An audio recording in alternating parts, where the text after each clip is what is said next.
করেছেন আকাশ এবং পৃথিবী কার? হে নবী, আপনি বলুন সেই মহান স্রষ্টার, যিনি রহমতকে, করুণাকে, ভালোবাসাকে নিজের জন্য প্রয়োজনীয় করেছেন। ভালোবাসা দেওয়া, করুণা করা, মহব্বত করা যিনি নিজের জন্য প্রয়োজনীয় করে দিয়েছেন। সৃষ্টিকে মহব্বত করা আর ভালোবাসা দেওয়া, শুধু সৃষ্টিই নয় বরং দয়া এবং ভালোবাসা দিয়ে তিনি সিক্ত করেছেন।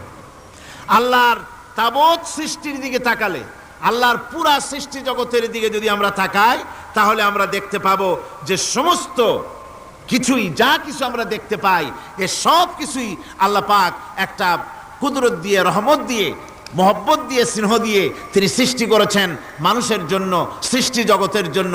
ভালোবাসায় পরিপূর্ণ করে মানুষকে তা তিনি দান করেছেন। যেমন অন্য আয়াতের মধ্যে আল্লাহ পাক বলছেন, ওয়াসাখখারা লাকুম মা ফিস সামা